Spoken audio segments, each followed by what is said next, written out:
This is KBACH Heart of the Arts podcast. I'm Greg Kostraba. The MusicaNova Orchestra presents its Calming Waters program Saturday, May 9th at 7 p.m. at the Tempe Center for the Arts. The program features music by Jean Sibelius, Gabriela Elena Frank, Victoria Polava, and MusicaNova composition fellow Ching-Jin Ko, plus the world premiere of the saxophone and orchestra version of My Cross by Carter Pann with guest saxophonist and ASU faculty member Christopher Creviston. Chris is in the KBACH studios, and the orchestra's music director Warren Cohen is on the phone. Welcome to both of you. Great to be here. Great to be here. There's such a wide range of music on this program, Warren. You go from Finland and Ukraine to Peru and Singapore. Tell us how the program came together. Well, the program was around the Sibelius, basically. That was the fundamental idea. And then when Chris was talking to me about doing repertoire, and one of the pieces he suggested was this piece by Carter Pann, and then I listened to that and I went, that fits perfectly with the Sibelius. So I pieced those two things.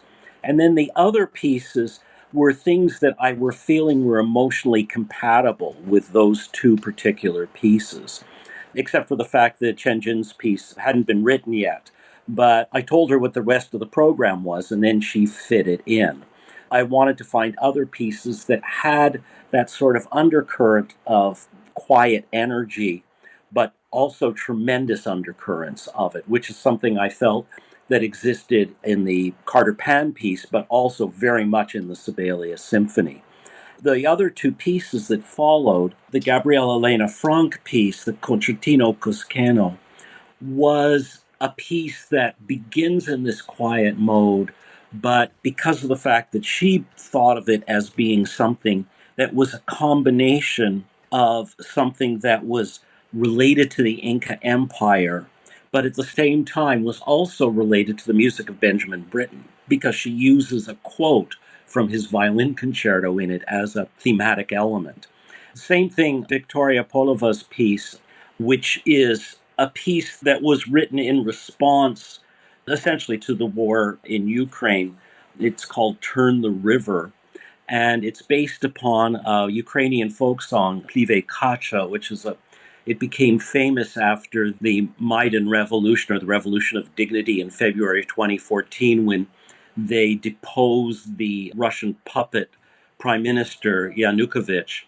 And it was the beginning of something very good in Ukraine, but then, of course, things got very bad again. And that's an undercurrent in the actual song. But the mood of that piece is so close in many ways to the mood of the Sibelius Sixth Symphony that it was remarkable to look at both of those works together. Then when Ching-Jin actually wrote her piece, which is called Water Moon, and we're getting back to the idea of water again, turn the river, water, we had that sort of stuff. And this reminds me, of course, of what Sibelius said about the Sixth Symphony, which was that it always made him think of the first snowfall and of just this whole nature imagery thing that was coming into it. Now, in her case, that's also based upon the Buddhist idea of enlightenment and longing for what is unattainable. So we have almost a mystical undercurrent, an undercurrent of nostalgia, and these pieces all have their own particular, very, very strong identity. But they all have that, I guess you could say, overriding consideration of elements of nature and almost a meditative quality in each of them. And it's interesting in the Sibelius case because it's a four-movement symphony without a slow movement, and yet it still has that meditative quality. And it's the meditative quality of the Sixth. Is that what really interested you in the first place? I understand putting everything together to make it a coherent whole despite all the geographical diversity and content diversity, but was that what attracted you to the Sibelius in the first place? What I loved about it so much was its timelessness.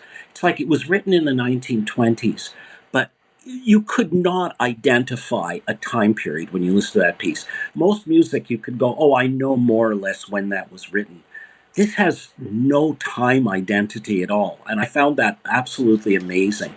And that's why, of course, some of these other pieces that have an element of timelessness to them, I thought were made a very, very attractive counterpoint to the Sibelius. Right. And let me ask you, Chris, since you're in the studio, about the Carter Pann piece. Is there a timelessness to it for you as well? Yes, actually, and it might fulfill that space that you miss from not having a slow movement in the Sibelius. It is definitely not a technical concerto. It's an odd fish that way. I'm in the Capitol Saxophone Quartet. On our concerts, we will play jazz standards, and we all improvise, and we will play the French Conservatory stuff. We will do romantic, we will do Baroque, we will do everything, and we love to do that, so the programs are incredibly varied. Sometime around 2010, we were doing a tour in Colorado, and we went to the University of Colorado Boulder, and Carter Pann's on the faculty there. And Carter came running back after the concert was over, and he was just inspired and thrilled with the fact that we do so many different things. And he thought it would be great to work with us. So he wrote us a piece called Mechanics, 6 from the Shop Floor. And it was a finalist for the Pulitzer in 2016. All 6 of those movements are incredibly different. As a saxophonist, I know I'm supposed to be only attracted to the fastest, higher, faster, louder stuff that you can possibly find. But my favorite movement in that piece is the 5th movement called Balance. He writes such incredibly heartfelt, beautiful, slow music. And he knew how I feel about playing slow and pretty. He also knows how I feel about showing off my high range. So he said, you know what you should do? You should play this flute piece I've got. So he sent it to me. I put it to the side, and I thought, I don't know how I'm going to get somebody to program this. It's, depending on how you do the tempos, 8 to 10 minutes of just slow, beautiful. And as you say, it's not necessarily peggable in a certain time period. It's just gorgeous. It's not a technical showcase for me at all. It's more of a finesse showcase, especially considering the range that it puts me in, copying the flute range. Tell us what it's about. Well, the title My Cross is a reference to what you might immediately think. We all have our crosses to bear. And I don't think that he had a specific instance or person in mind. Maybe he did, but he doesn't tell us that. What he does tell us is that it is about the journey through trying to overcome the obstacles in your life. So the music is gorgeous, but he's able to keep it moving forward and keeping your interest as a listener without ever actually getting technical. I can't wait to play it with Warren and the orchestra. I hope that they enjoy playing it as much as I'm looking forward to playing it. How did you and Warren connect then? He's worked with some of my students before and some of my colleagues. So I've met him on a few occasions, and I know that he likes playing modern music, and he's not one of these conductors that runs away when something is more contemporary or runs away from saxophone. Thank you, Warren. Classical saxophone has always been one of my favorite sounds, and I've always wondered why people don't use it more. Sometimes there can be a difficulty if you don't know how to write for the instrument in the orchestra. There can be a difficulty trying to find how to blend it. That was more of a problem when I think the players weren't as good and the sounds were less consistent. I think composers have kind of started to figure it out more now.